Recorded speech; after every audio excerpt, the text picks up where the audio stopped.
everybody, welcome back to another episode of Hair Impact. And this episode is about quotients. Which ones are more important, even from IQ? I think a lot of people know the term IQ, but I'm not sure if most people know what IQ stands for and what it actually means. And that there are other even more important than IQ, the intelligence quotients, as what it stands for. And today we're going to talk about other three ones that a lot of scientists, psychiatrists, physiologists mainly believe that are even more important and that they should be taught in school or among parents for the children. So let's take the first step in actually explaining a little bit about the IQ and what does that mean. Now, IQ, I think a lot of people were doing sometimes even tests on IQs. Even in jobs, you can take an IQ so people can give you a score on your intelligence. So these scores actually have some kind of representation of your abilities, such as visual and spatial processing, the knowledge for the world, reasoning, your memory, short-term or working memory. All these are given through the IQ score, the intellectual quotient score. But that's not enough, to have a high IQ. Actually, a psychiatrist has written a book. It's called The Emotional Intelligence, the AQ, as they call it. And it was written by Daniel Goleman. He's a psychologist that suggests EQ, emotional intelligence quotients, as it is, might actually be much more important than IQ. But what is actually EQ? What is that? So emotional intelligence refers to our ability to control, to evaluate, to express our emotions. And there are researchers that help us shine a light about intelligence, emotional intelligence. And it's a really hot topic now in education, to business, about the EQ and what it actually means. So it's our ability to identify our emotions, more specifically, to evaluate how others feel, to control our emotions, to perceive how others feel, to use our emotions to facilitate social communication with others, to relate to others.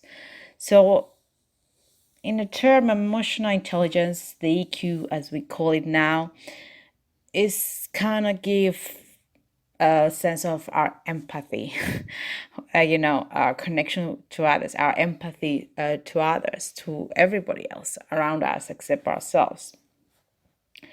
And it's really important because we are human beings. We want to connect in our workspace, in our families, our friends. And that's why EQ is so important. It just helps you to build relationships to others and even to yourselves, because if you don't know your emotions, if you don't recognize them, then you are in very big trouble.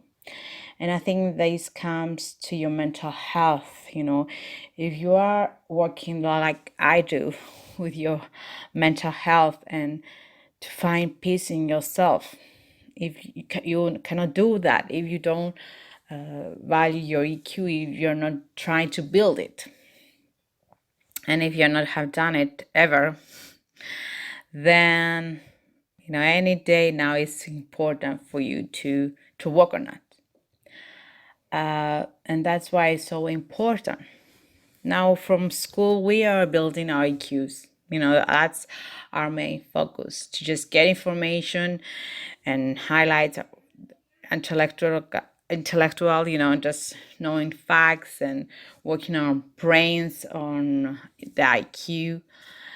But that's not just enough, and that's why we are struggling so much in life, because we haven't really understand the importance of the other quotients, intellectual quotients, and we're working only in the EQ, but there are some other ones, except of course from the EQ we have another two I would like to mention.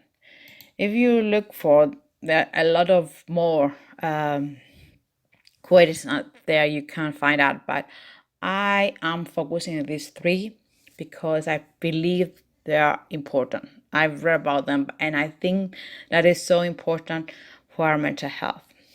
So the next one is our social quotients, which is kind of relate again to the EQ one. And so what is actual social intelligence? Is our capacity to know oneself and to know others. And that is also important, as in the same way that is important our EQ. So it actually develops, we develop SQ from experience with people and learning from success and failures in our social settings. Is what we commonly talk about, when we say common sense. It's our social intelligence is what we talk about. And we almost never understand that, but it makes sense. Common sense, that is. So that is also important, the social intelligence, in order to, have these connections around us, and of course also have this connection to our own self, to understand that.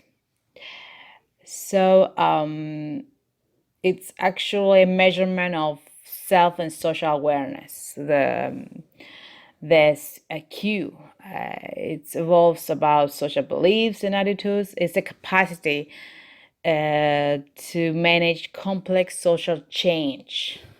That's what the scientist Ross Hannawell is talking about.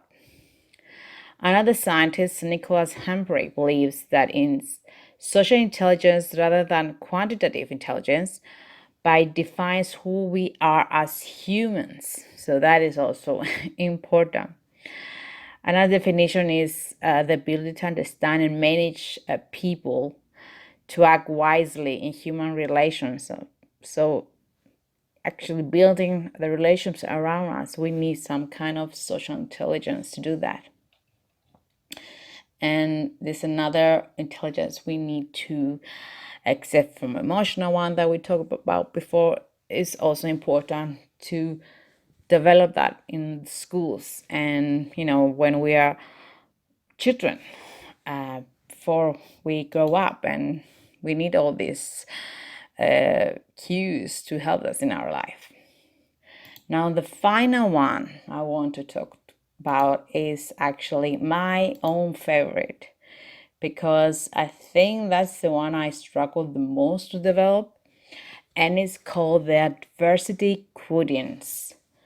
So what it actually means, it's a score that measures our ability of someone to deal with adversities in your life. So in other words, it's a measure of resilience. So if you have a high AQ, then you can, you have this ability to deal with everything bad that comes to your life. And tell me, you just understand that why it's so important, because we will have difficulty, I think, as grown-ups, without when we haven't had a chance to develop the EQ. You understand how difficult it is to, to have resilience, to have the ability to overcome any obstacles in a healthy way. Let's say, just seeing things in a healthy way in order for you to deal with them, in order to you to even overcome them. If you just hit a wall, then you are big trouble, because you have never, no one showed you that you are capable if to climb the wall, to even knock it down, to you can do whatever you want to that wall, and you will win at the end, you know. But if you haven't built AQ, then when you hit a wall, then the only thing you want to do is hit your head in the wall. So all these cues I have mentioned, the intelligence Q, the IQ, the EQ, the emotional ones, the social one, this SQ, the AQ, the diversity one, is all important for children to build them. And not only children, but if you haven't done that as a child, also for us to build them. And it's a measure of our way to success, to have a successful life, not only jobs, but in order to build a life that we can live it in a healthy way. And if you are struggling, if you are in a journey of mental health, if you are hitting walls more often than you want, and you don't feel you can overcome them, there is a way to do that. You just need to build a lot of all these three cues that you have never heard about them at all. And you can do them. There are a lot of help out there, a lot of exercises to build them, a lot of therapists that will help you to and guide you to do them, to help them. I'm not a psychiatrist myself, so I will not give you any tip of that. But I will tell you there are these three abilities you can develop and give yourself a high score on them that will help you in your life now and in future life. So that's another episode of Her Impact. And I'll see you another time with another episode. See you soon.